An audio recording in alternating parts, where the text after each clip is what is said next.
this is take two. So, again, disclaimer I have a dog. So, please, I'm sorry. I don't know why I said please, but I'm sorry about dog sounds. All right, welcome back to episode three. It's been 2 months since we've actually gotten together and talked about anything football related. But to be fair, it was a kind of just like ifs, like what ifs this could happen, hypotheticals. So, we were kind of just talking. No, I don't want to say talking nothing, but nothing with like solid ground, especially with like the Caicedo move we talked a lot about. David, you had brought up Havertz before that happened in like a week, which I can't believe actually happened so fast, but not many people are happy with that per se. But I guess that brings us into our first topic, Arsenal's first game of the season. Gentlemen, what do we want to talk about? Yeah, I mean, I think that there is a lot to talk about in general. I think that there are some good things to take out of the game and some not so good things to take out of the game. I would generally say it was by and large a positive performance, something that what we take out of it, what we go forward, is good. We won the game first and foremost, which is big. Um, I would say, bar those couple of lapses, the one in the first half and then obviously the one in the second half that actually led to their goal, it was a relatively comfortable performance. We controlled the ball well. I would say that we almost over-controlled the ball, and it was a little pragmatic in the way that we passed the ball about. We had bouts of possession where it was in the 80s, 90%. Um, but that seems to be where Arteta wants to take the club and seeing the ball, keeping the game in our control. So, um, generally speaking, good start to the season. Yeah, I want to sort of touch on that. It was a good start, and it was definitely a little bit different from what we saw last year, which I think if you were to ask like most fans, they would hope to maybe see a little bit of a change. Of course, every transfer window you want to improve at least incrementally. What you did see was I really for the first time this sort of 3-4-3 formation where your four midfielders are sort of a box, and we saw Partey at that inverted right back role briefly last year, maybe one or two times, but I think you really saw him excel in that position for the first time last week. And again, it's Nottingham. But I really do think that the addition of Rice allows for your midfield to have complete control. I think I saw that we had like 86% possession of the ball over the entire game. And I do think that the addition of Rice with Partey inverting allows for not only Odegaard to do more of what he did so well last season, but it allows for that Havertz signing and that Havertz addition to make so much sense and have him almost as like a second forward. And it really splits the field almost into sort of like a 5 defender, 5 attacker sort of shift, which is something that you kind of see with Pep's lineups. You can really see your 5 attackers and 5 defenders on the field. So it'll be interesting. Obviously, again, I can't stress enough that it's Forest, Nottingham Forest, but it'll be interesting to see if that sort of 3-4-3 box formation stays against the bigger teams, or if that's something we'll sort of stray away from and go back to like the 4-3-3, 4-5-1, whatever it was.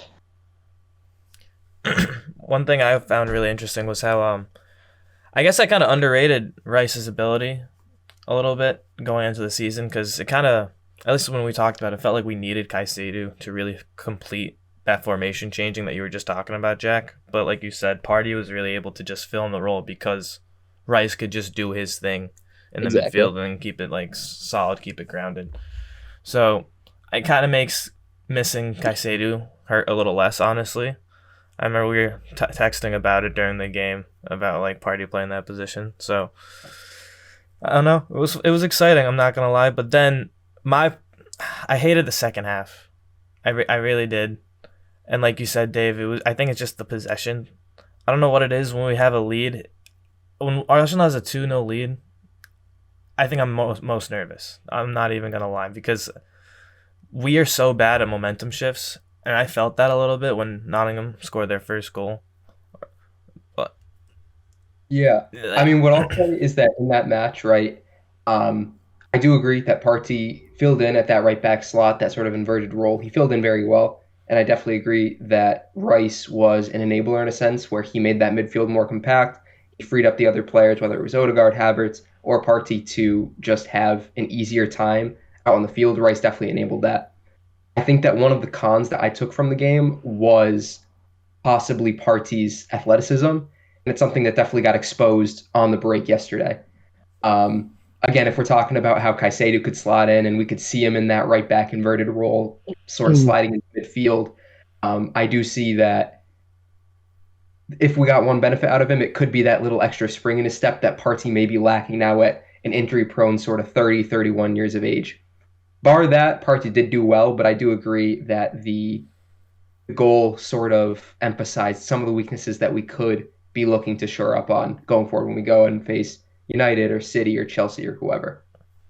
Yeah, I do want to add to that real quick. Sorry not to cut you off. I think, to your point, Dave, I do think that we get one hopefully top class, especially with the depth that we have, class season out of Partey. And I think with Champions League, I think especially it being our first year, I'm not opposed. Obviously, we had the links to Saudi.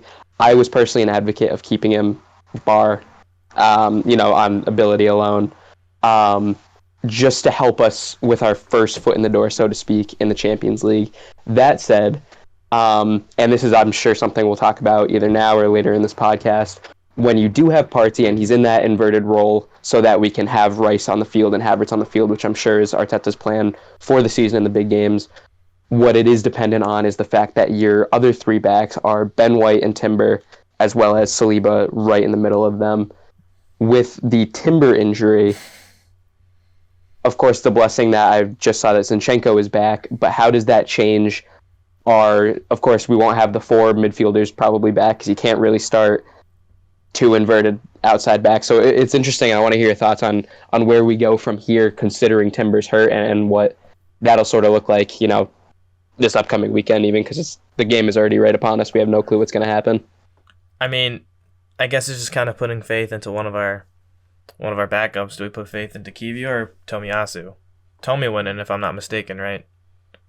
Yes. And he took a shot from like a crazy distance, and I loved it though. But yeah, Dave, I'll let you go because I'll be very brief. I have no idea, honestly, where we can move forward.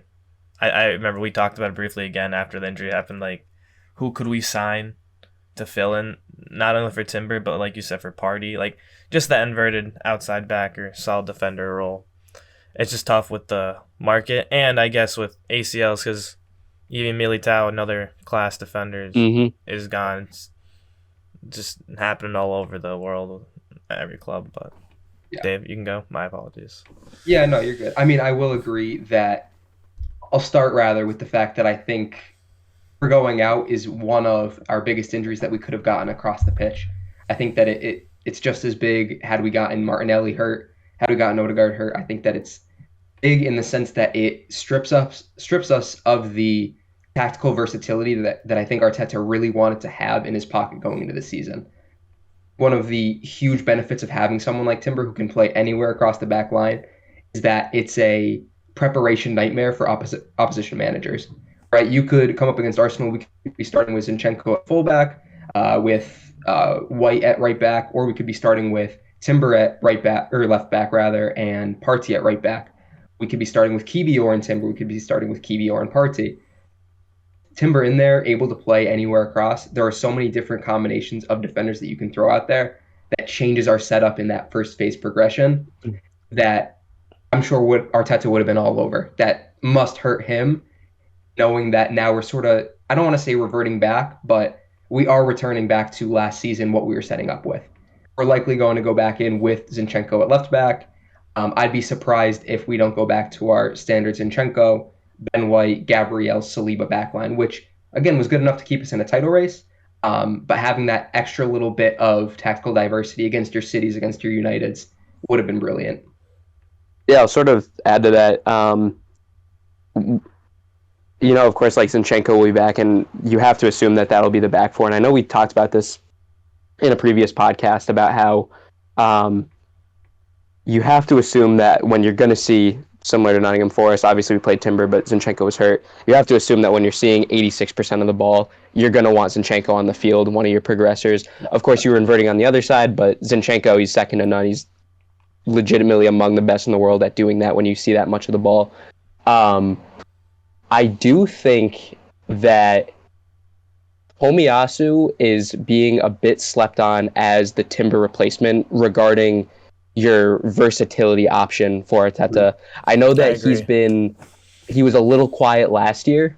I do believe that was happenstance to how we were playing and how we were progressing. But again, Didn't help. this year seems to be Arteta's year of versatility, and I think that a lot of Arsenal fans are forgetting the impact that he had. Granted, it was a worse team, easier to make an impact, but impact nonetheless he had right when he came in. When you think of when Arteta did his first 4 center back, so to speak, defense against Liverpool early last season, he had Salah in his pocket the entire time. Do I think he's better than Timber in the sense of first phase progression? Obviously not.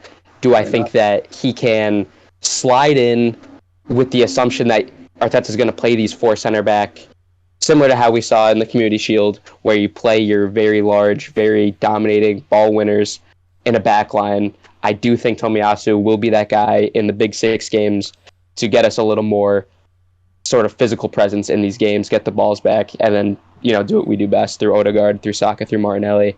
I do think everyone was talking about what the market opportunity is, and there are some players that you can look at, but I really think our best option is letting Tomiyasu be that sort of outlet as that 5th or 6th defender, where you can slide him anywhere across the back 4 and let him do his thing.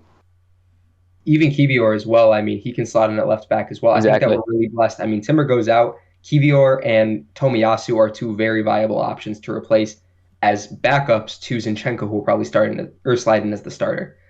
So Yeah.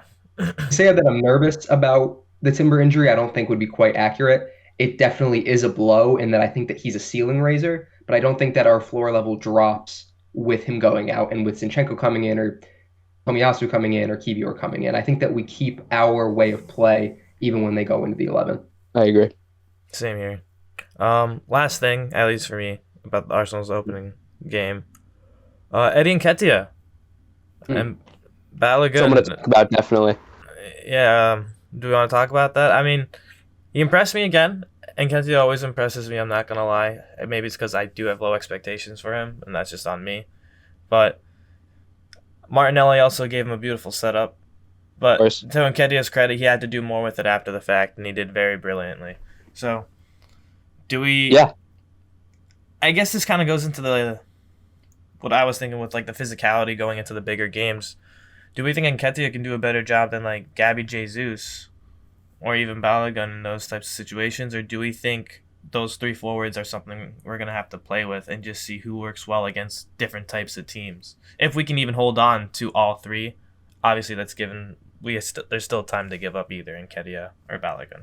So it's a very interesting conversation. I feel like the situation we're in with Balogun, Nketiah, and Jesus, right? I think the objectively correct answer is when fit, Jesus is our best forward, and he's the guy that has to start. I saw a very interesting stat that Nketiah, in his 16 starts at Arsenal, or 16 last starts, he has 14 goals. So to say, I'm very glad that he got his flowers, but at the end of the day, this is a guy who has proven himself and is a Premier League forward, in my opinion, a top half of the table, someone like a Palace, someone like a Brighton. I think he slots in there and gets you between 10 and 15 goals if he's not getting hurt. But to shift from that a little bit, I do love having someone like him on the bench. Like I said, Jesus is my starter. He's 95% of Arsenal fans' starter. But the question needs to be asked regarding physicality. Are we doing that enough when you bring in Rice, when you have your 4 midfield, you have Havertz, you have your back 4 that, with the assumption that Timber is getting brought in to win more duels, to get the ball at our feet more, do you really need someone like that in your striker position to do the same thing? I'm personally going to argue no. Dave, I think you want to touch on that. I pretty much said what I said. At the end of the day, I do think that Nketiah is just simply not sort of our guy. I'm indifferent on if he's on the bench or on the bench. I'm fine with him being there. I'm fine with him going as long as we get the funds for it. But I just don't think he's a long-term guy, even as a substitute. I'll let you take over, Dave.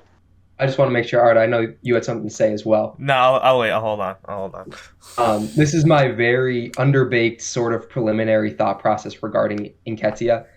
agree in that he gives us a little bit of extra dynamism going forward, Yep. right? He gives us a little bit of that physicality, just a different approach to how a striker plays, and Maybe that a more true striker. right, yeah, exactly. He's more of a traditional, I don't want to say fox in the box, but he'll try to get in behind. He'll try to bully defenders. He'll be more physical. But to your point, Jack, I think that if our first game showed anything in the amount of possession that we had, it's that we're going to want the ball at our feet more. Exactly. How far does that extra physicality go if we have 70% possession and we're really trying to rely on the link-up play of our forward with our guys like Saka, Martinelli, Odegaard? Yep. Especially with the fact that now we've brought in Havertz seemingly to bring in that extra aspect of verticality when we need it. To Right? add to Jesus, to your point, Exactly. and I don't want to cut you off, but I just want to say this quick. I guess just to sort of put it in a nutshell, I feel like our game has just evolved past someone like Nketiah, whereas maybe 2 years ago you could see him making ways into the team, but today I just don't see it. I'll let you go again. One thing I will say, I think that someone like Nketiah, someone like Balogun, their level is about as good as it gets for substitute players at a Premier League level. Yep. But Arsenal has never traditionally been a side to go out. We've had the odd Chamberlain sale for 30 million, Iwobi sale for 35 million. We've never been in a pole position to go out and sell multiple players in a summer for 30, 40 million each. And I think that if we can go and sell, we can touch on Tierney in a bit. I think that if we can go and get a suitor for Tierney for that range, Balogun looks like he's going to go for that much. We can go out and get 30 million from a team like Palace, from a team like West Ham, who Nketiah is surely at the level of. I think that it's time to go out and get that so that we can buy and bring in players who are more suited for a possession-based, pragmatic approach. Real quick, I just don't want to make it seem like I'm undermining Jesus' strength and physicality too, because I do. Yeah, that's fair. Because he can hold up the ball pretty well in terms. For me, I guess my concern was just kind of aerial duels. Newcastle just always scares me, but you bring up a good point with Havertz. Havertz is also an aggressive forward, and he's a tall dude. And is a tall motherfucker. Exactly. Yeah. So I don't know what his last height was officially, but Saliba's 6'4", and he has a good inch or two over. Yeah, it's ridiculous. He's a tall guy. That's all I have for Arsenal's first game, and I guess adjustments. I mean, I would say that the last thing that I've seen mixed opinions on that I definitely want to touch on is what Havertz's role was last game. And again, I will say that with the caveat, sort of the asterisk of he came in, I think, with the intention of playing behind Jesus. I think that that's very obvious.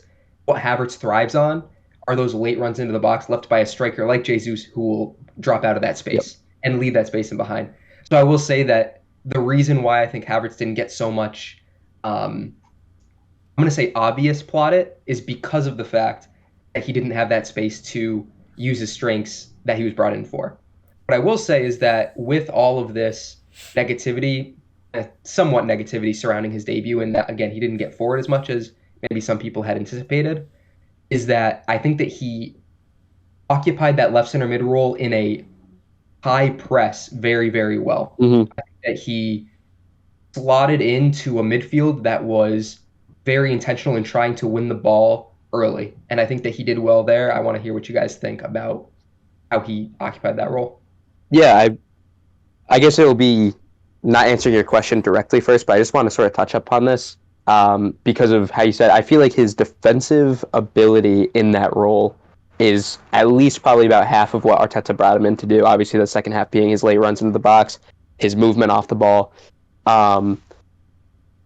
When it comes to Havertz, right, I hope that, and I feel like a lot of Arsenal fans typically hold the same opinion and same thought process. I really do hope that not a lot of Arsenal fans necessarily look at his games through the same lens that you would look at someone like Jesus, where it's essentially Joga Bonito, and it's this very fancy looking, like, beautiful touches.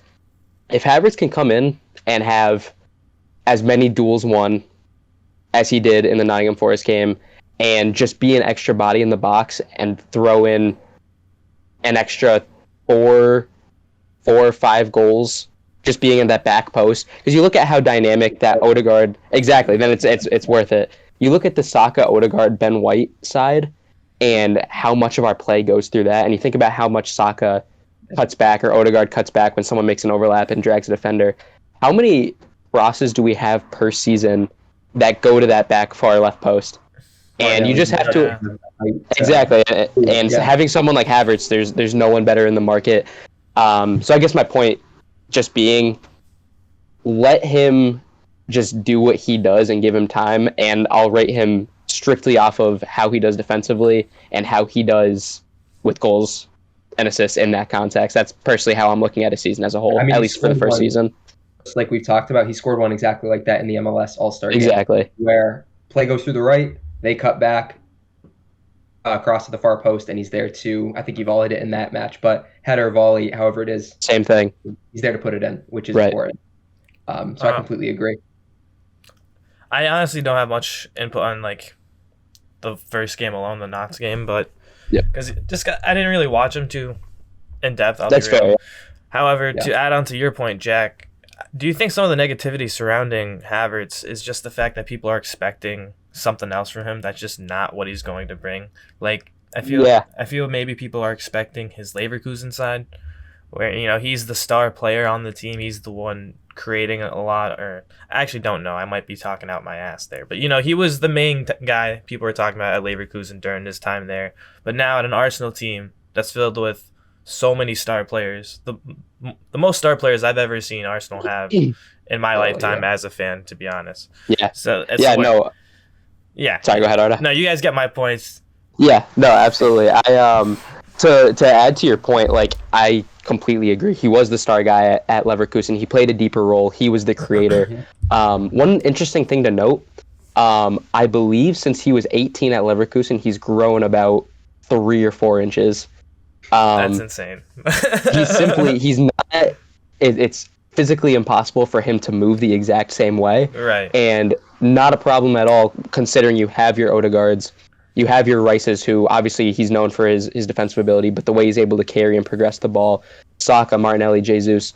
The only thing you need from someone like Havertz in this team specifically is his arrival in the box and let the others create for him. That's.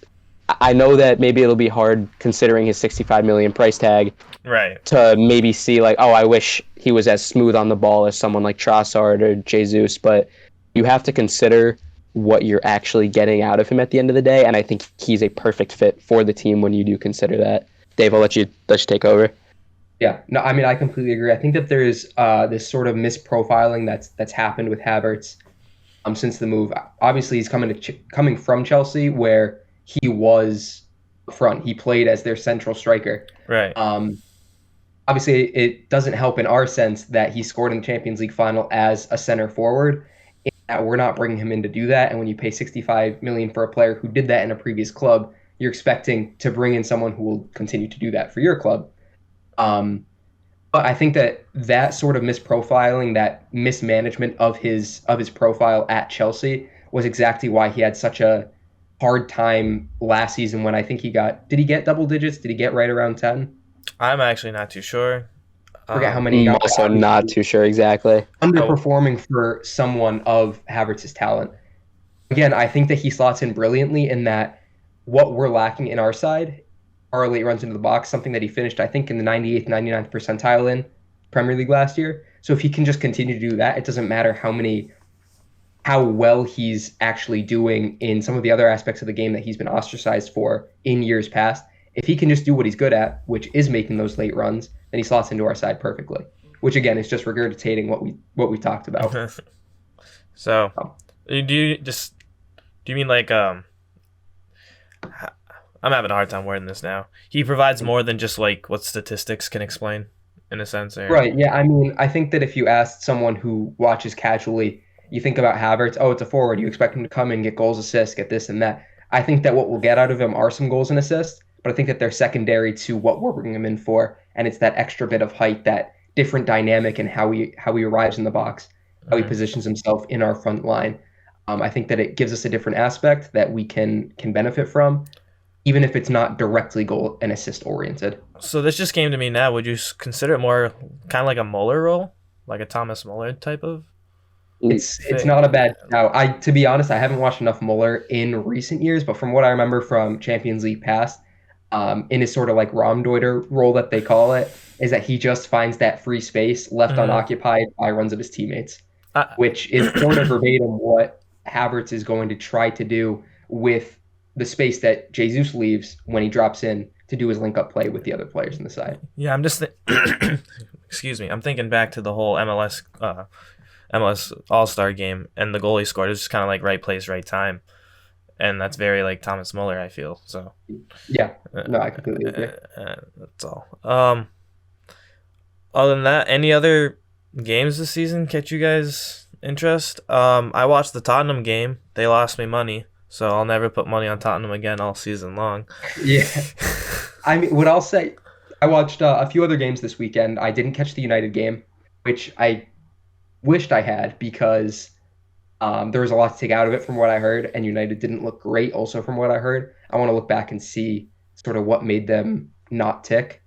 I watched the Spurs game, and I do have a couple thoughts and opinions on that. Obviously, I watched the Liverpool-Chelsea game as well, and I watched the first bit of Brighton-Luton as well. So some thoughts and opinions on most of them, but starting with Spurs, considering we both watched, I will say that I think a little bit is taken out of context. I think that people are underrating how hard it is to go to Brentford away and get points. Arsenal were the only top 6 club to do it last season.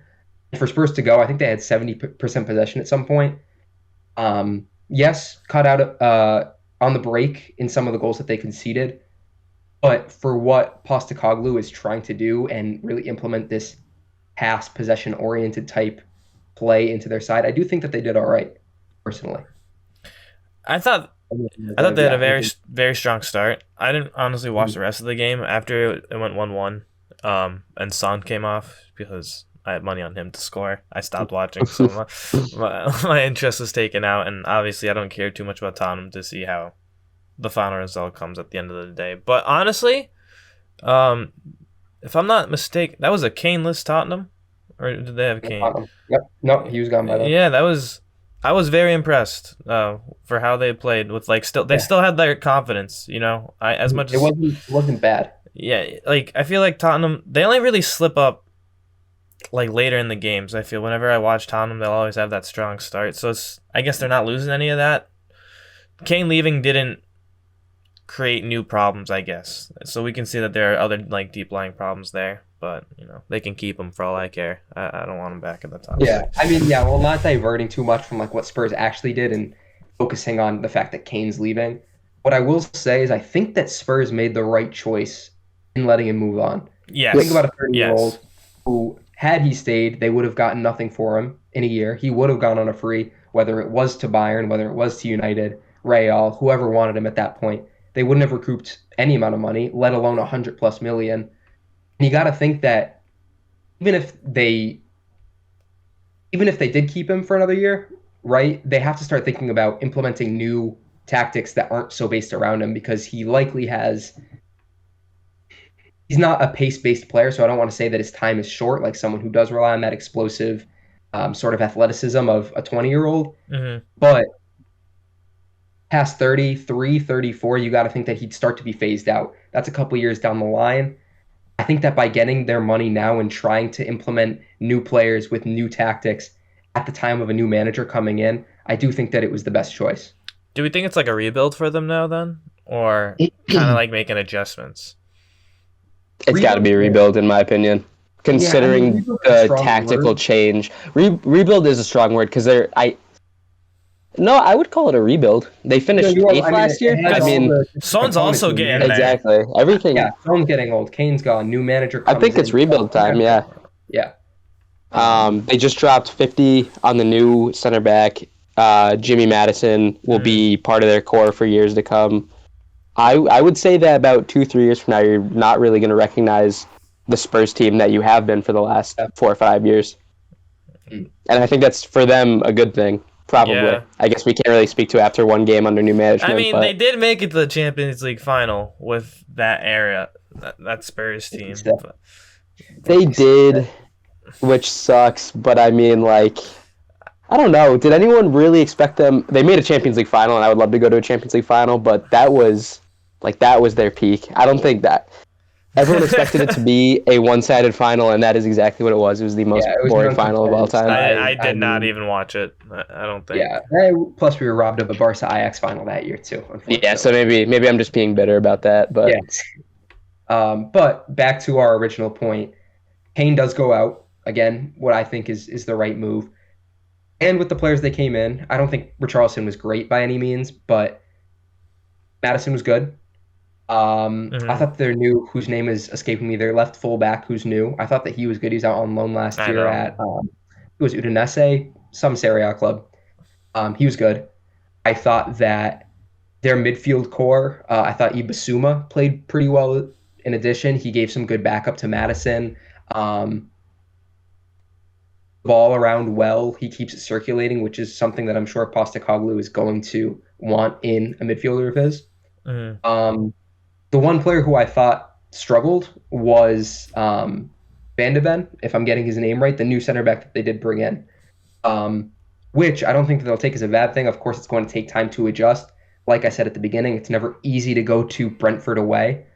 Um, and so I think that someone, from what I've heard, with such a high ceiling, for him to get acclimated, I don't see any huge red flags from that first game at Spurs. Um, Not the least of which I think I've seen with maybe Liverpool and Chelsea. I Hmm. think I'm less nervous for Spurs than I am for the other two clubs, who we Do you can certainly wanna talk on. you wanna get into that then? 1-1 draw, if I'm not mistaken. Yeah, 1-1. I was expecting I Liverpool want to to take actually, it. I was. yeah, I want to backstep a little bit. Although they were away, Liverpool, I will say, while I was a little nervous about both clubs, Liverpool was the club that I think the alarm bell should be ringing for. Yes. It's the it's the issues that everyone could see coming from a mile away prior to the season. It's how is that midfield balance going to be implemented? They brought in two good players in Soboslai and McAllister. McAllister, who we saw sit at the base of midfield.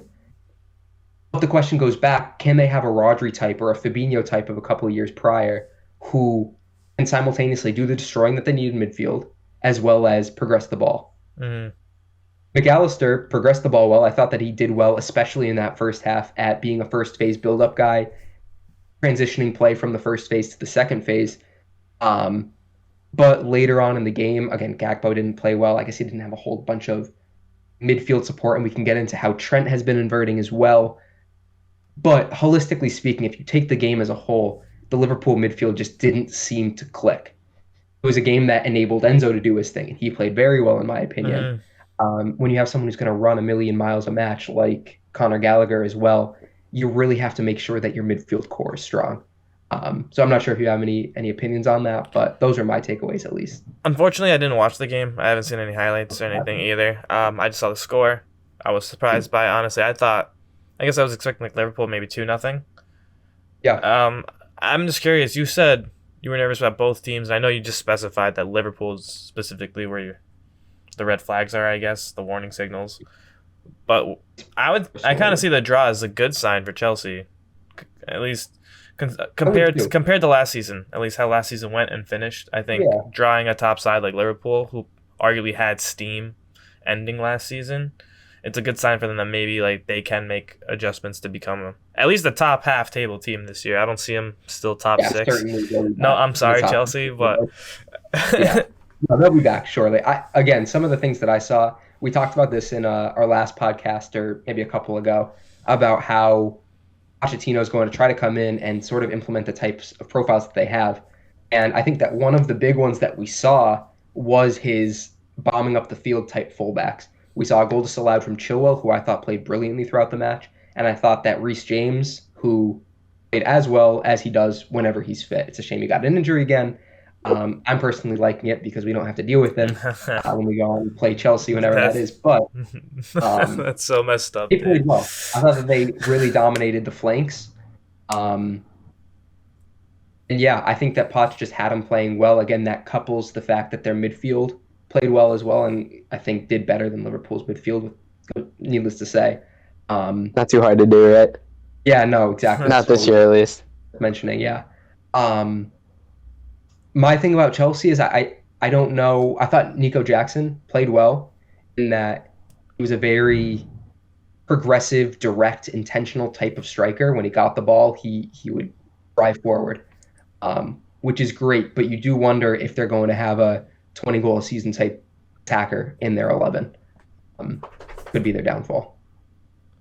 Your brain wants to say no, too, right? Brand wants to say Like, no. who do you see in that team Certainly not I easy think you after see. last season. I think if anything carries them this year, and not that this is some brilliant, take, but obviously Enzo, I think is going to be the commander, and if their team can do anything, it's going to be through their spine.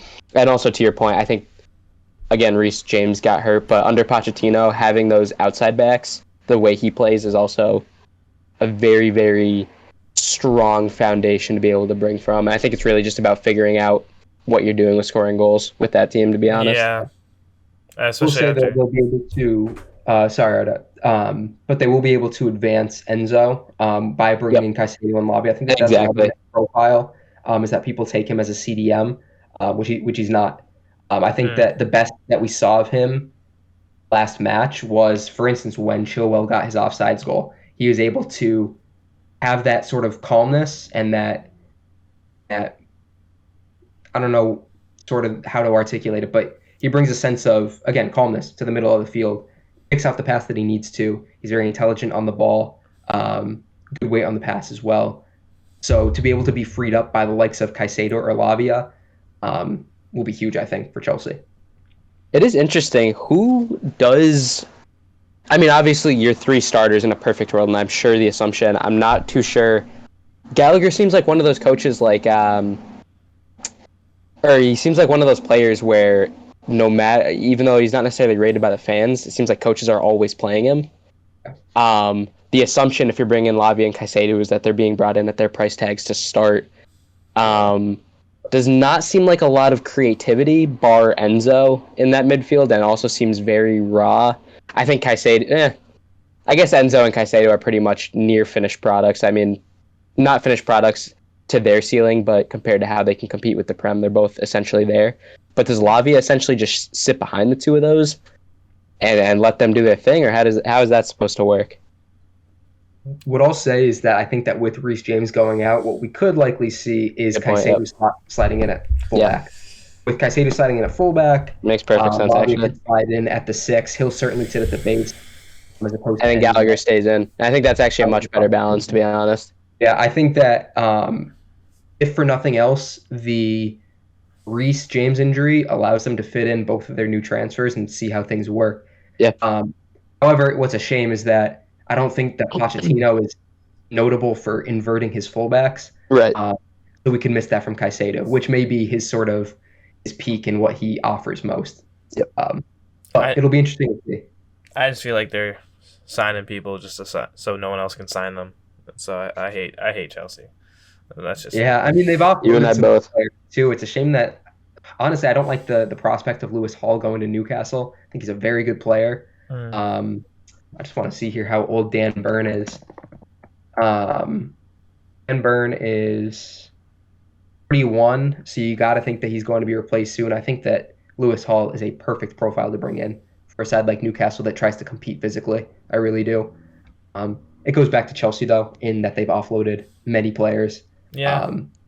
So I have seen a lot of calls for financial fair play. Certainly something will be looked at, but their one silver lining is that they've had enough talent to offload and recoup a lot of money. Especially since Lukaku went to Saudi Arabia. I don't think Lukaku, but I mean, you look at the offloading of Ruben Loftus-Cheek and Christian Pulisic and Yeah, Kepa. Mendy, Koulibaly. The list goes on for them. Yeah. They had no shortage of Saudi Arabia players that they've left.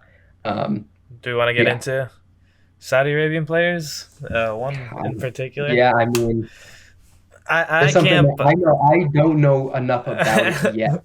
I feel like I don't. It's so new that I don't know what to make of it, to be honest. It does hurt that Neymar left, though. That's all I know. I'm disappointed. Like I feel like a disappointed parent, and I'm talking about a man. What 9 years my senior? I have no idea, but regardless, like how much? I guess we can. I want to bring it back to the Mbappe rumor first. I guess because I was talking about it at work with a coworker. You know, a $1 billion deal where you get 700 mil for playing a year, like football for a year in one country. How do you say no to that type of money? Like that is not just generational wealth. That is generations upon generations of wealth. Yep. Because like again, that's just 1 year. You're making more after that. Not to mention how much he's already made at PSG. I'm surprised. Like he can buy a club now, and while playing for another team, it's kind of absurd. But yeah, how do you? I guess disappointed as I am in the Neymar transfer, like you said, there's so much we don't know. I feel I see like social media rumors about like he gets a mansion and like he gets a certain amount of money per post where he like tags it. Yeah, like but like I don't know, man. That's a little absurd, but it could be true with how much money these contracts are. But yeah, I guess this is kind of less football but more philosophical. But it's hard. Yeah, I mean, ethics aside, I've seen that they're trying to break into the Champions League with like a wild card spot. I do think that certainly has to be their end goal. Is to That break definitely into is. the European scope and they're going to really try to legitimize themselves. I think that's their one way to do it. I think that if the Saudi League has raised any questions, I think that it's the legitimacy of the Super League. I think that's certainly something that it's rekindled. And the fact that it hasn't gone forward, I think that considering Saudi League has the ability to try to integrate into Europe, it's something that they probably have to try to do. I see. To see that there's don't know. show that there's money in the sport, at least. Right. What is crazy is before the Neymar to Saudi rumor started, which has obviously now been all but confirmed, it was rumored that he was going to leave PSG, and there's not really sort of an end destination at that point yet. And in my mind, it was like, oh, maybe Man U goes in and pays a ton of money for him and has their title charge, or maybe goes back to Barcelona and makes them a European powerhouse again. Like, we're talking about a guy who is still, granted with his injuries, you could sort of inflate his age, so to speak, but we're talking about a guy who's still 31, 32, whatever it is, young, 31, the third best player of our generation, and could go to any team in the world and instantly raise their ceiling tenfold. I mean, his performance at the World Cup speaks for itself, I feel. Exactly. I honestly, his World Cup is it's so exemplary of like what his career has been. Came in, played well the first match, got hurt, out for the next couple matches, scored a penalty against Korea, and then scored a great goal against Croatia. But it wasn't enough to bring him to sort of the zenith, sort of the pinnacle of what his career should have been. Really, really sort of a microcosm for what his career, I think, exemplifies, which is a shame. Because we are talking about someone who 190 goals and assists or something crazy in 170 games, some out for PSG. Someone who I think in 17-18, of course, we always have to say prior to his injury, was, I think, the best in the world in that late Barca 16-17, early PSG. Even last season. I don't think there was anyone better than him in terms of pure footballing ability on earth. I have a couple more, like in the Champions League, 6 games before he got hurt, 7 goals, 3 assists on 7.3 dribbles per 90. The only player who's had more dribbles per 90 than that in any Champions League season is Messi in 18-19 with 7.6 or 7.8. Take your 14-15 Messi, any other version of Messi that you want. That version of Neymar was a better dribbler than him.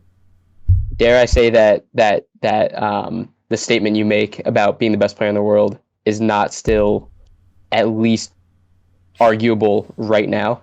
I think even on form, if he's not hurt, he's at worst the third best player in the world. And you could make the same exact argument for Messi, who's obviously in the MLS, which is the same exact thing, just different country. But people will look at it and they'll brush it off. But I mean, we're talking about someone who prior to the World Cup, I think had 1.8 goal contributions per 90. Exactly, that's ridiculous. In that September to November stretch, which is something that I've seen so much stuff on Twitter about how Di Maria has a bigger legacy, Muller has a bigger legacy. These are things that not everyone can do. Certainly not Muller, certainly not Di Maria. These are things that all-time greats can do. The likes of your Messi's, Neymar's, Ronaldo's. If you go back further, Puskas, Di Stefano, Cruyff, Pele. Only those types of players are you able to get have 2 or 3 a generation if you're lucky. They're so few and far between, and it's a shame that his injuries have kept him sidelined. His time in France has kept him away from the spotlight. Because now there's a whole bunch of revisionism going on where what he leaves behind is looked at in terms of the talent that didn't fulfill, which is, again, in my opinion, some crap because he did obviously fill it. Rather the accolades that he failed to get. Yep. Anything else on Neymar? I mean, Not really much else to say. We're just talking about a I player mean, who shouldn't be going to Saudi and whose career should have been more, but he's going to Saudi, and that's that. That's pretty much all there is to say. yeah. I heard Okay. he's a world-class player. He was a world-class player. It is what it is. I guess That- we can brighten it up with a little game.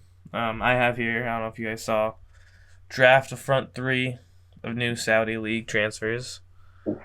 Ooh, I like that. I might need to see the new transfers, though. No, we go off the dome. God. Off the dome? All right. I mean, I guess we can look up. Well, I can't. I don't want to pull up my Google Chrome because it's gonna block like the Discord call, so I don't want to have to edit that out. But I'll go off the dome. You guys can go. How do we want to decide order? Draft order. Why don't you start, Arda? All right. Start. Go ahead. All right. Are we doing snake way? So like 1, 2, 3. Yeah, that's exactly And what then we'll do. three picks twice, and then all right.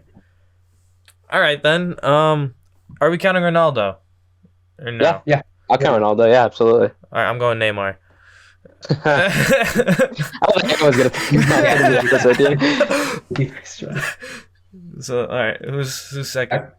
Dave, you go for it. All right, I'll go Benzema through the middle. Benzema. Okay. Well, who is it, Jack? So, All right, I think I'm gonna go for my two flanks here. I don't think you guys are really gonna like either of these picks. I think I know what you're gonna go for. I think I'm gonna go for a sneaky Saint Maximin. We're talking about one of the only players not out of his prime. We're talking about a player entering his prime. That's why I'm gonna go with him. That's actually a smooth call. I'm gonna throw him on the left. I think.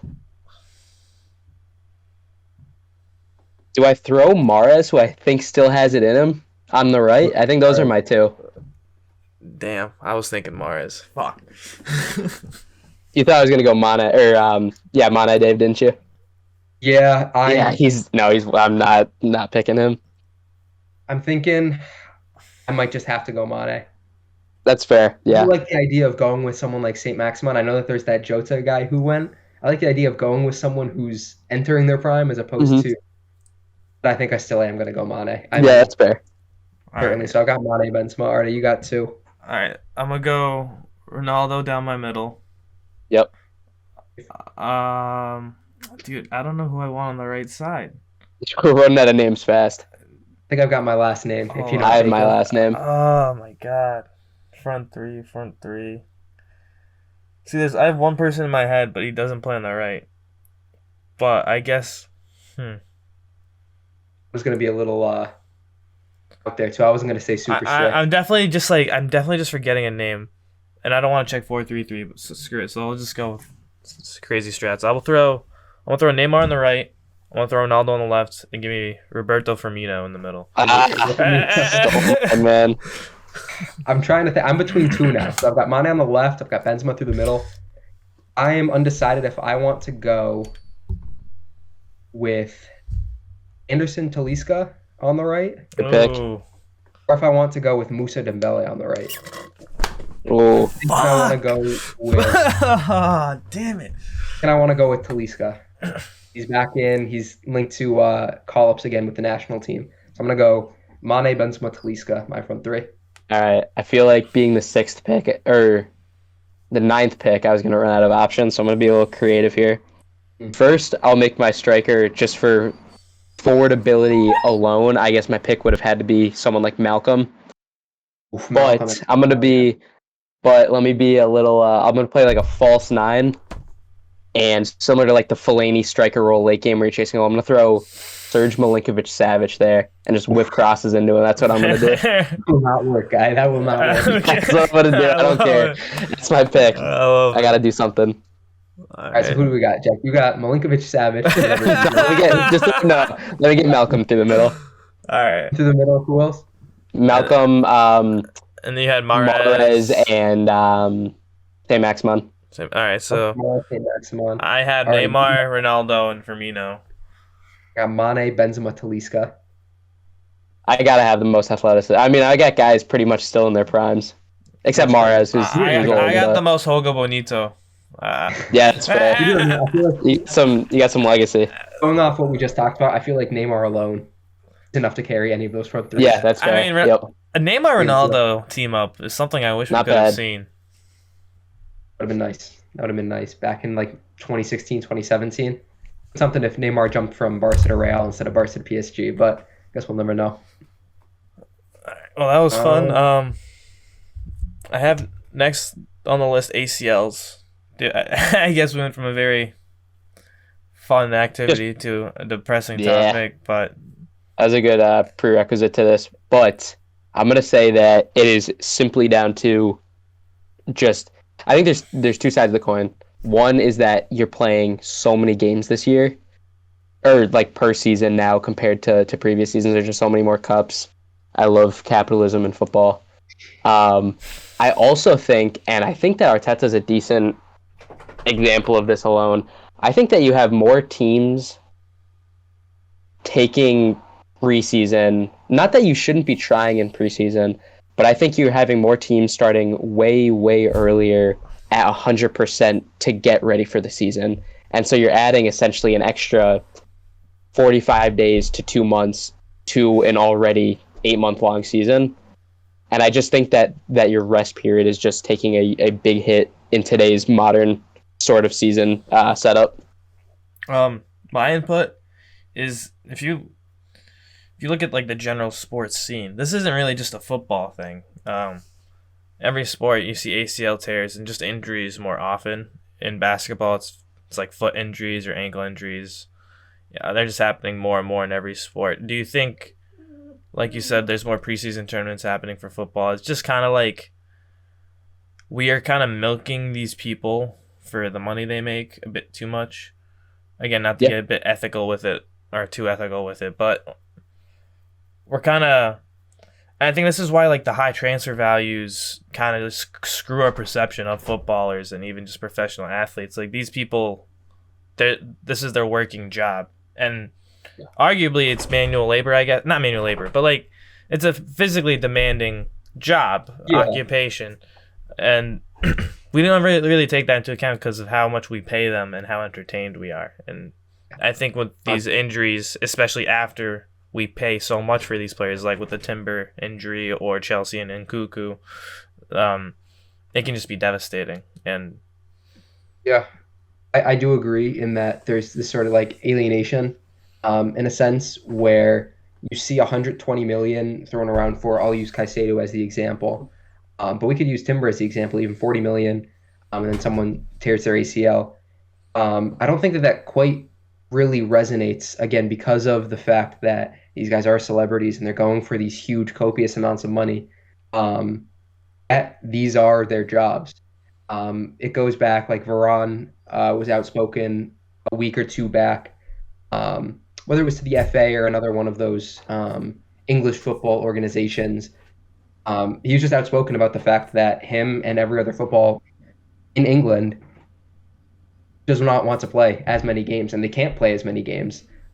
We've seen this skyrocketing with injuries, and it's only going to be exacerbated by the fact that now we're going and we're adapting the World Cup added time. It's just more and more football for these guys. It's one of those things where we don't have the answer. All we can do is sit here and say, we acknowledge that this is not good. What is the answer? Because the owners will always push for more games. Players have no choice but to adapt.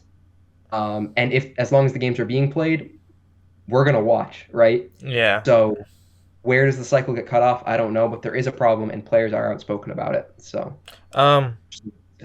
Food for thought, just off the top of my dome. Instead of stuff like the Conference League, I guess, I'm sure they already have this, but I guess they could televise it more publicly, but just do like a U23 Champions League type of thing. Or instead of giving more games overall, we should give more games to younger players for to improve younger development on like bigger stages, big games. Because I don't know, I mean obviously in football, it's very common anyways for a 16-year-old to kind of just step and make a start on the first team or sub in for like a star player. Arda Güler off the top of my head 17 years He old, was playing also for hurt. Fenerbahce. Exactly. Also got hurt. After a big money move, not necessarily a big money move, but a big move to Real Madrid. Yeah. That age, yeah, big enough money, Yeah. So, do you? I guess that doesn't even really solve it then. Yeah, considering he's young, like, should he be playing more games? But yeah, there isn't really much of a. Even so, I mean, my sort of devil's advocate take would just be that the young players who want to get to the highest level, they're going to want to break in. That's true. Um, Yeah. Yeah. I do see that, like, oh, you could. I don't know. It's one of those things. It's Running in tough. circles. We're running in circles. Yeah. Yeah, we are. Um, Well, I but guess some you know, like positivity the out of this. CAPLs. Who we already brought up Tomiyasu. Well, other players, I guess, will be given opportunities to prove themselves from any like recent injuries. Chelsea have an interesting case now, and for another season, someone's got to step up and be the goal scorer. Again, We'll see what happens there. But Real Madrid, I guess they have Rudiger after Militao, but still tough hit. Honestly, Arda Güler is not much of a hit.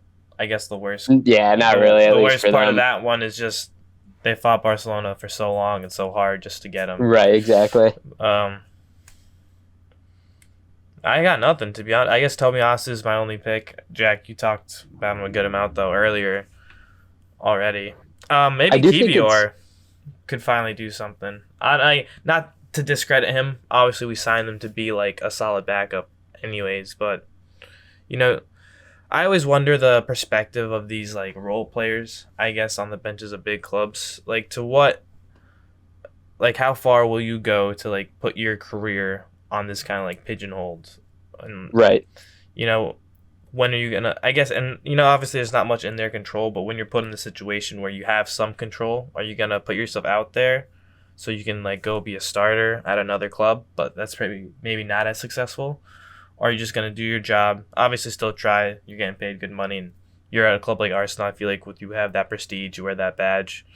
Any club in England's top flight or in the top half of any European league, you're going to feel like you can't just put that jersey on and not give a fuck. Right, I agree. I think that a lot of that is very dependent on sort of like team culture. For instance, like we just signed Timber, and I think I saw that Arteta in an interview was talking about why Eddie Nketiah got the start when a lot of people assumed that he was very, very far down the pecking order. And Arteta, he flat out said that all week in training he'd been doing very well, and he showed him that he deserved to start. I think instilling that sort of mindset in all your players, on top of showing that, hey, like Timber just got signed, was good in training, was implemented, was against City, played against Nottingham Forest, obviously got hurt. I think just being able to show that to a level that isn't a detriment to the team overall, I think that's pretty much as important as it is, and that's probably why you have players like, I think Arsenal's depth right now is very, very good. Mm-hmm. As far as ability across I feel like if you go to, let's say, United, for instance, if you look at their 20th or 21st player on the squad, they're probably reserve players. They're players you just wouldn't trust. I feel like if you look at all 20-ish players that Arteta brings to every single game, you have players that you can put faith in within reason. Yeah.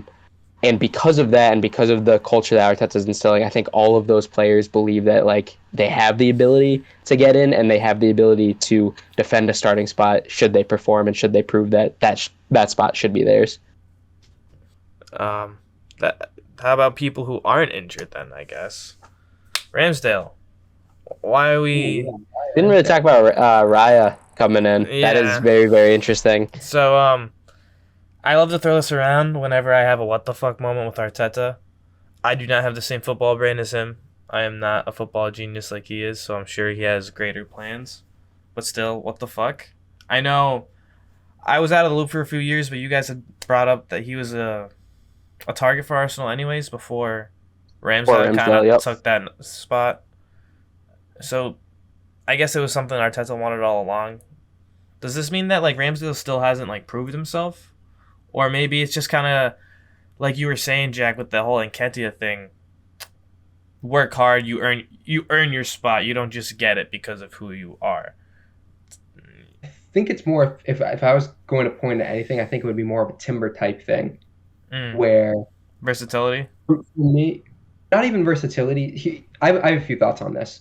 Hmm. Yes, Raya has been linked to Arsenal before because our goalkeeper manager, he was a protege of one of our goalkeeper managers, so he's worked under him for a few years personally. So whenever we've been in the market for a goalkeeper, Raya's one of the first names who comes up. Makes sense why we go out and get him, especially with Turner on the way out. Yeah. I also think, however, that there's a little more to that. I've watched a couple videos. I've seen Brentford play last season. I will say that I think that he raises our ceiling potentially. He is just as good on the ball as Ramsdale is, if not slightly better. He has more passes into the final third, into the opposition's final third, than Ramsdale did last season. And of course, Ramsdale's distribution is probably the key attribute of his game. Additionally, though, Raya has the shot stopping ability that I don't think Ramsdale has to back up I agree. his ball distribution skills. So by bringing in Raya, whether that's 4 cup matches, we're not going to want to change our game from Premier League to the Champions League like we did last year for the Europa League when um, Turner would come in for our group stage games. I think that there was a clear drop off in our ideology, in our way of play, just because our keeper had changed. And so, if not to raise our ceiling, if not to push Ramsdale, whatever reason he could come in, if for nothing else, he also enables us to just keep our style of play when we go from tournament to tournament, which it was a good market opportunity. We went out and got him for 30 million in a market where, Ederson, Alisson are 50, 60, 70 million. Kepa went for 80. I'm not going to complain one bit about him coming in as much as Yeah. I love Ramsdale. I think it's just an opportunity. We went after it. There are reasons for us to do so, and so it makes sense. I think it might come as a nice break to him too. I guess knowing he might not have to play every cup game, every league game, like Sure, yeah. overload. I mean, Yeah, he didn't play in the Europa League last year, despite Turner being our cup keeper. So something to consider for sure. I guess from a goalkeeper's perspective, having played alongside another like good goalkeeper too, it's nice to know. There's a lot of people between the sticks who can do the job for the team. The time that you don't always have to come out and perform because it is a very mentally strenuous like position. If we're looking at it, I don't know, bare bones, I guess, especially at a professional level. I'm sure it's even worse, man, with social media. After what happened to Karius, I would be terrified as a goalkeeper in certain situations. Even Ramsdale came out a couple weeks back and had that whole article talking about how when he transferred his phone, he couldn't use it for a few days because he had people saying, "You're shit, don't come, don't come." And then we go back to that transfer. It's interesting because obviously he was brought in and Leno was our starter back then, but he comes in to start, right? You're never going to go out and sign a player with the expectation that they're not going to be a huge part of your team. So that goes back into he is coming to start, and I do think he could be a ceiling raiser. So something to look out for. I don't think he obviously starts against Palace. Ramsdale certainly gets the start on Monday. And going forward from there, we'll have to see how the Cup match versus Premier League match split goes. But it's not like when we brought in Kiwior or Tomiyasu and we knew our sort of core was going to stay put. This is something that could shake things up. So I see. Jack? Yeah, no, I think you guys hit the nail on the head. Dave, to your point, I think it is something that is genuinely just like it lets you play your same exact game, which is even more important heading into Champions League nights now. Like you said with Matt Turner, like he was a shot stopper, which was kind of weird for our game, especially considering European level competition where you're already seeing 70% of the ball, facing a few shots a game. Funny enough, the way we got beat was because of Ramsdale's positioning to not be able to stop a shot from happening, which is so circumstantial, but it is very, very ironic. Yeah, to your point, I think it's just, if you were to look at our 11, especially at the beginning of last year, and you pointed out 2 or 3 positions that were not at the level that made you 100% confident you could compete with City, I feel like Ramsdale was definitely one of those positions. And if you're going pound for pound in the market for a player who does the same thing that he does that allows us to play our game, but potentially elevates it, unless I'm missing, I mean, obviously Alisson is off limits. Raya is pretty much the only suitable player That's that true. you can go and upgrade, and to do it for 3 million, and then is it 24 or 27 million after a year? 27, but there's no Some so ridiculously low we're number. gonna do It's this. just insane business, and I think you could argue, because of price alone, you could almost argue it's our best signing of the summer. I think Would have Yeah, been Timber. honestly. it would have been Timber, yeah, but now in hindsight, Yeah, so I'm surprised you guys are saying that as big Declan Rice fans. big Love Declan Rice Rice, fan, but but 120 that kind of hurts. And I mean, I think that he's going to be worth every penny. Yep, But I think that someone like Timber is worth more than his transfer market. exactly. I see what you're I saying. agree. I see It's what a good you're way to put saying. it. All right, then that's a great way to segue into our last segment, I guess. Favorite transfer so far? Doesn't have to be Arsenal related. Yeah. Oh, Hurts. okay. I was going to say Timber. It really hurts that much that we lost damn. him. Loved what he brought into us. But he's out, so I guess Yeah. I can't really go with him. It's just the thing with Timber is, unfortunately, it's like you can go into the season being optimistic, right? But someone like Timber, when you sign him for in relation to how good he is for as little as you do, and you don't really know someone like Declan Rice, you're buying him for over 100. You know where he's going to slot. You've seen him in the Prem a million times. You know exactly what he's bringing to the team. I feel like Timber has that level of unpredictability on how much he can raise our squad that makes you, one, optimistic, but two, as a fan, Excited. Yes. very excited. And you kind of lose that when he's out, which makes it sucks. I'm not saying I'm less optimistic about the season. I mean, maybe marginally, but less excited, definitely, which sucks. Again, I don't think our floor drops, but he could have raised our ceiling. that Exactly, much. and we just wouldn't know that. Or we kind of do know that. We went and beat City after not doing it 12 times, I think, in a row. So All the points that we 11, touched 12. on earlier, on our tactical, adversity and what we wanted to do. But he is out. It is what it is. Zinchenko hopefully slots back in. We hopefully don't get fucked with injuries with Saliba and Tomiyasu at the same time, or Saliba and someone else. Fingers crossed. But best signing, I would say, for other clubs. Just your favorites. I mean, mine is Ooh, okay. mine is probably like Messi to enter Miami. If I'm being Yeah, real, that's fair. Good shout. I mean, it's just been very fun to watch my man play in America. Honestly, hot take, maybe MLS worse than Saudi League. Not right now, but give it a year, and then maybe. You think think so, so? yeah. I'd say give it 1 year, and then probably. All right, then I guess it's still It impressive reminds- that he just kind of turned up and has been scoring every game. Yeah.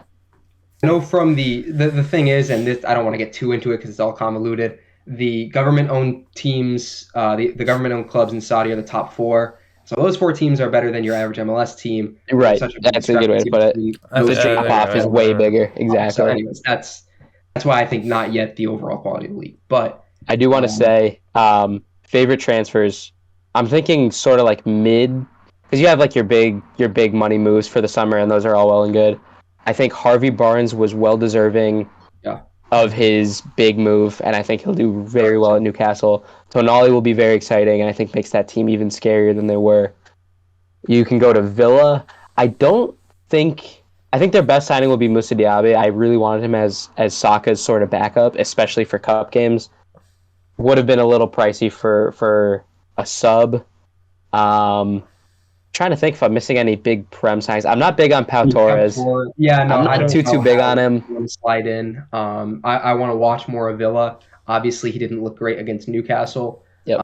We'll give him some more time, but I do want to see how he integrates into the side. I want to see how McAllister does at Liverpool, personally. Oh, I just yes, wanna see how absolutely. he So does was that. I. I'm really excited to see. I think Just, he's very good on the ball. Yeah, I A like World him. Cup winner from Brighton. I want to see how he can transition his national game into a new side at Liverpool. Because he had the same role at Brighton in the Argentina squad, right? Kind of. Yeah, relatively. Yeah, it was more of a box to box, but Yeah. a little more advanced. That Liverpool team. He's a little more deep, no? Unless I thought he advanced a little bit. At least in the Argentina team, didn't he? No? Didn't they have like DePaul to sit deep, or am I? Oh, so I thought we were talking at Brighton. That's my. No, I was saying Argentina. We kind of sorry. talking about both because I thought he played a similar role. I think he was technically a little deeper at Brighton. I see. What I've seen from Brighton, Well, interactions is that, and from the games that I have watched last season, was that he was an 8, but he was more of a phase transition 8, so he Well, wasn't yeah, like they play out the back, so I mean, right, he's Right. inherently just going to drop deeper to help with build That's up, true. right? That's true. right. So that very well could be why. But I am excited to see how he does. Obviously, he was very deep against Chelsea. Chelsea. He was playing as the pivot and Yep. did well in that. Didn't quite have the destroyer capabilities about him to break up play the way that a Fabinho would, like we talked about earlier. But I think that if they've made that Endo signing, I actually think that that's a tidy little piece of business. Mm-hmm. So it'll be interesting. I think that they can make a combination of something work where you do get the best out of him. Who gets dropped at that point? Because I saw that their midfield three was they dropped Gak. Similar, I think, probably Gakpo? tactically. I didn't see the game, but I'm sure it's similar to the Havertz idea where you put Gakpo in that advanced 8 and let him probably roam as a second striker, center forward. I don't want to be. I've been not overly critical, but I've been critical of Gakpo's play, and I don't want to fall into the bias of not knowing what they're really going for with what they want from Gakpo. Like maybe others wouldn't know from Havertz, so I don't want to fall into that Right, bias. that's fair. Yep. But I will say from the outside looking in, he doesn't look great. So I will say it seems like a pretty seamless / easy to pick out solution where you give Soboslai a little more advanced creativity. You Move. let Yep. McAllister up a little bit and let Endo operate almost alongside him as a 6. Not to but that's just my thoughts. Yeah. deviate into hypotheticals too much, but just because it popped to my head. How do we think Joel Linton would help Liverpool or impact Liverpool? Physically good. Tactically, I just think he doesn't have Fit that the high press defensive engine, box to box. Gegenpress, yeah. Yeah, I think he can be aggressive. I don't know how his running over 90 minutes necessarily is because he's a big dude. Yeah. I know he's physical. I don't know if at Newcastle people do that for him, so to speak. Mm-hmm. I just think they need someone that, who would okay, obviously Busquets would be perfect at any club, but if you could put obviously, but I think that they just need someone who can sit there and who just knows how to sort of direct that role and direct the way of play. I could be wrong. Maybe what they need is more of a physical profile, but I feel like it just, with the profiles they have, if they could just have a perfect 6, so to speak, to just sit behind their 5 forwards, I feel like they could cook very, very well. I'm trying to think of other transfers that really. I will say, even as an Arsenal supporter, it feels very good to support Kane shame-free. Yeah, I do agree with that. To be able to appreciate his game. Yep. It's actually. I did that anyways. I don't really care. Yeah, I did that anyways. It's crazy to me because I remember his first breakout year at Tottenham. I was so tilted that he came from Arsenal's academy and we let go of him and he went to Tottenham. I was just I called him a 1-season wonder, only for this man to leave as Tottenham's top scorer and all this. Yeah. So he shut my ass up. I think that he automatically makes Bayern. I think that it's going to be a couple thoughts on Bayern. I can't say that I know too much about them.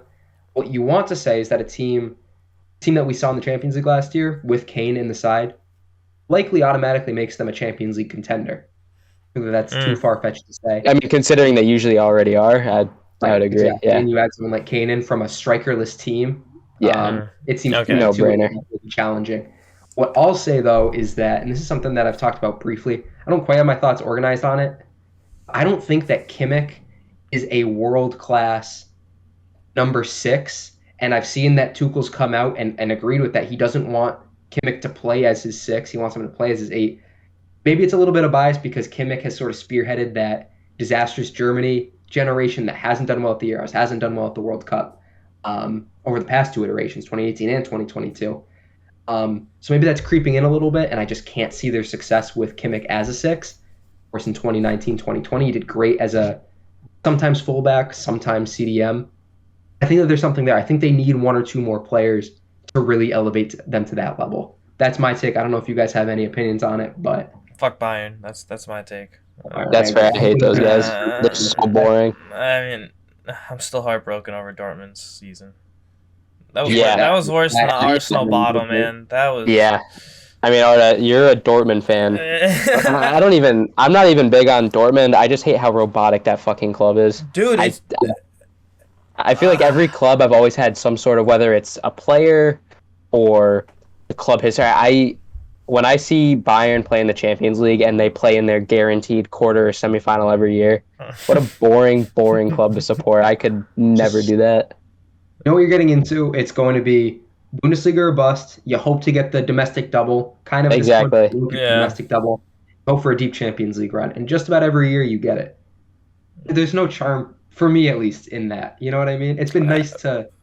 Speaking on the other side, it's been nice to struggle for a few years. But guys, it is. It makes it that much nicer. It feels good. Kingsley Coleman's been a champion every year of his. He's been a professional. Come on, bro. Dude has 30 fucking trophies and he's like 22. And half of his career's been at Bayern Munich, I think, right? A good amount of it was at Juventus, but that was during Juventus' farmer league generation. So,